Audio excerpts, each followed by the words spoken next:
there, welcome back to AutumnAfar. Thank you so much for joining me, and welcome back to those of you who have joined me before. As always, any of the links that I've used for part of my research are going to be linked in the description box below, and I encourage you to do your own research and form your own opinion. Today's video is part 2 of unique travel experiences. The first part I did a while back, which I will link in the cards. I think it's up here.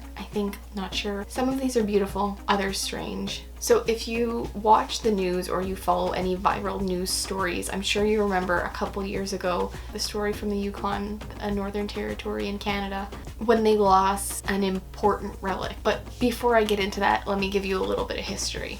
It's the 1920s, and brothers Louis and Otto Lincoln have gotten caught in a blizzard while rum running, which is precisely what you think it is: people who smuggle alcohol into places where it's prohibited, like Canada in the 1920s. Louis put his foot through some ice, and his foot got soaked. By the time the brothers got back to their cabin, Louis's right foot was frozen solid. I'm guessing you can see where this is going, but it takes a little bit of a turn.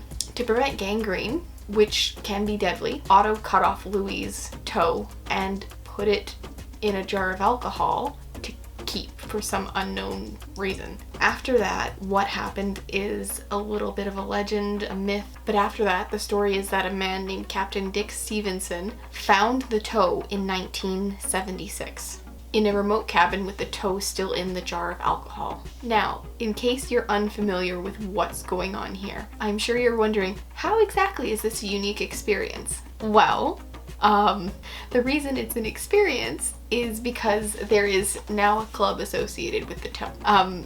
So after finding the toe in 76, Captain Stevenson founded the Sour Toe Cocktail Club. And it has only one requirement. The only requirement they have to join is that potential members must drink the sour toe cocktail. It's nothing fancy. It's just whiskey, usually Yukon Jack, with the mummified toe in it.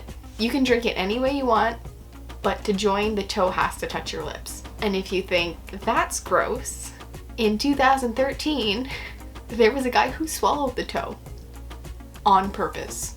He was run out of town, charged $500, and the fine was later upped to $2,500. In case you're wondering, they do have more than one toe, as the various toes have been stolen or swallowed on numerous occasions over the years, and it's apparently worth $80,000. There's also a nice recent story of a man who competed in a race in the Yukon and ended up having frostbite and having 3 of his toes amputated, and he donated his big toe to the bar, and he's now immortalized in their Hall of Fame. So I guess that's kind of nice. So I promise that's it. No more toes. So the second item on the list is one that I've been fortunate enough to experience myself. Sunset at Uluru is easily one of the most beautiful things I've ever seen in my life. It's incredible to see the color change in the sky, and it's incredible to see how quickly and how dark things get really, really fast. The sunset viewing area is a little bit further away. I'd say it's a couple kilometers, but I don't know the exact distance. But it allows you to see the change fully over Uluru.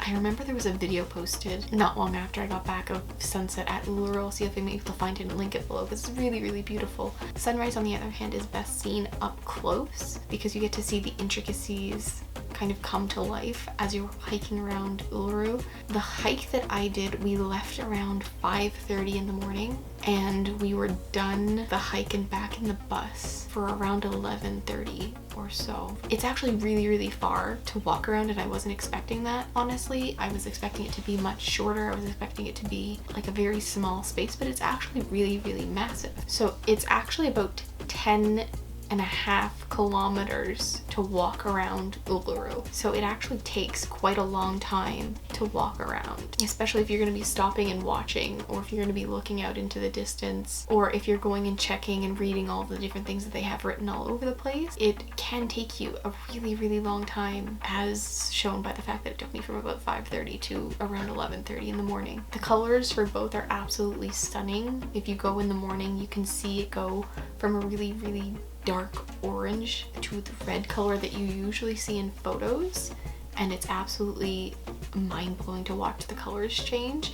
If you're lucky enough to visit after it rains, there are some areas that look like waterfalls that have water pouring from pools on the top all the way down, and it's absolutely beautiful from the photos I've seen. Unfortunately, it wasn't raining when I got there. Usually I would include something similar, but I have never heard of anything that is as culturally significant to the people of the area, nor have I heard of something that is so popular as far as tourism goes than Uluru. At the end of 2019, climbing Uluru was officially banned, and previous to that was heavily discouraged, not only because it holds such a high cultural significance to the Aboriginal people of the area and of the country in general, but because it could be extremely dangerous. A lot of people have died on the hike up. A lot of people died of heart attacks on their way up and had to be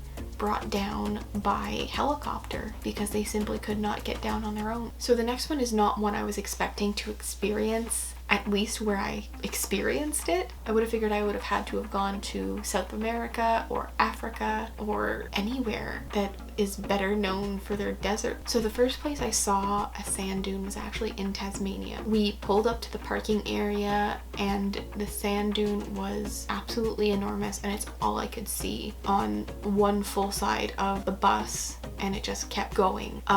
It looked like it was swallowing all kinds of trees. It looked like it was swallowing the brush. It was just kind of almost bulldozing over it, but nothing fell. Everything was stuck in place, so I can only imagine what's underneath the rest of it. And it was starting to invade in the parking lot as well, so I'm not sure if their plan was to move the parking lot or what their plan was to do if people were gonna dig it out, but it was an impressive piece of nature is the only way I can describe it. It was easily 100 feet tall at its highest point, and it really seemed like it went on just forever. Climbing up was a feat even for me. We went when it was raining and the wet sand was collapsing under our feet and kind of pulling us down a little bit as we walked up. So by the time we got to the top, everybody was pretty much out of breath, and it took us a minute or two to kind of like look around and realize what was happening. We were trying to help each other up. When we got to the top, I was even more shocked at how far it went. There were some areas that actually had trees and greenery growing out on top of it, and the rest was just sand for as far as you could see, and it's not something that I ever expected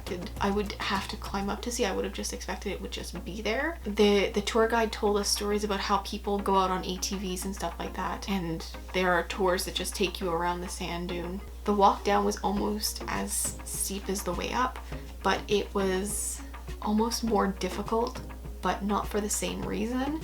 On the way down, it was actually difficult to stay up because as you're going down, the sand is falling down with you, so you start to slide. So you're trying not to fall on your face or fall on your back and just slide all the way down, because you could seriously hurt yourself if you end up hitting a tree or there's a branch underneath that you don't see. A lot of people apparently slide down on cardboard boxes or go up using ATVs and drive around on the summit. We only stayed maybe 45 minutes total, compared to the hours I probably would have liked to have spent just exploring it and seeing how far it went and what was up there. Other places you're able to find sand dunes that are massive, like the one I got to visit, include the Athabasca Sand Dunes and Great Sand Hills. Both of those are in Saskatchewan. Grand Sand Dunes in Colorado. White Sands in New Mexico, which you may have seen if you've ever looked up Brad Pitt's GQ cover shoot. Imperial Sand Dunes in California. Bruneau Sand Dunes in Idaho. Duna Pilat in western France. And there are even a few in Wales. So this next one is, I'm gonna try and compose myself because these ones just make me so excited. Sorry. So it's probably my favorite thing I will ever talk about, just ever. I'll insert an image here. It's probably one you've seen if you follow me on social media or if you've seen the thumbnail for this video. It is mirror lakes. Mirror lakes are easily my favorite things in the whole world, specifically the one that I'm putting up on the screen here of Lake Matheson in New Zealand. Lake Matheson is easily the most beautiful place I've ever been to in my life, and honestly, if you ever get the opportunity, go. It is my #1 recommendation for any trip at any point in your life. It is so worth getting up early in the morning to go and see. When we got there initially, it was very foggy and kind of dark and spooky looking, but it was absolutely hauntingly beautiful. And then as the sun started to rise and the fog started to clear, you started to see the mountains, and it was absolutely stunning. So mirror lakes happen when the water is so perfectly still that it reflects whatever it is near to. So in this case, it would be the forest, the mountains, and the sky. Luckily for us, there are a plethora of these lakes around the world. And if you plan to visit, I would really highly recommend getting there early, a little before sunrise, about half an hour to an hour before sunrise, so you can get the full experience, and so that you can be sure that when you get there, first of all, you'll be able to get a good spot, because a lot of these places are very popular, but you'll also be sure that there aren't any animals who are up swimming around or might potentially come up to the surface and break the water, which would cause ripples and ruin the effect. So again, if New Zealand is a little bit out of your price range, there are a couple different options available as well. One here in Canada is in Alberta at Herbert Lake. There are a couple in California, and there's Lago di Braies in Italy. This last one I'm only mentioning because it was one that really shocked me, and it's not one that I've seen people talk about too much. Mostly at this point because as of recording this, the whole world is shut down, and I don't know how many people are going to be going out and touring different places. Putting all of this aside, in 2020, China was scheduled to open up the Forbidden City for the first time. This is one that I can honestly say nobody watching this, at least as I publish it, has done. So the city was built between 1771 and 1776 for the retirement of Emperor Qianlong, and the city has been sitting mostly unused since 1924. All of that was at least scheduled to change in 2020 when it was open to the public for the first time.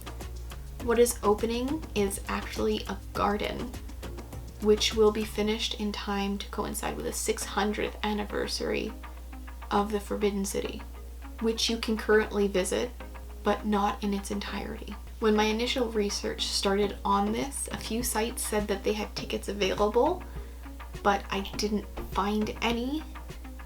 But I did find, based on the price of about 40 to 60 won, which is about $8 to $12 Canadian, for the Palace Museum, depending on the time of year. I can't imagine it will be budget breaking. However, they have set a cap at daily visitation of 80,000 people, which absolutely blows my mind that 80,000 people could visit a single site in a day, but I guess it's entirely possible. China has a really high population and a lot of tourists visit, so I would definitely recommend buying any tickets in advance so that you're sure that you get to go on the day that you wanted to go on. It's also recommended that you plan your trip in advance, since the whole area covers 2 acres of land. So that way you're able to see all the things that you'd like to, and you don't have to worry that you've missed anything. Thank you again so much for joining me today. I hope you enjoyed this video. If you have any questions or comments, you can always leave them down below in the comments section. You can also connect with me on social media as @AutumnAfar on everything. And remember, a pass is a place of reference, not a place of residence. See you next time.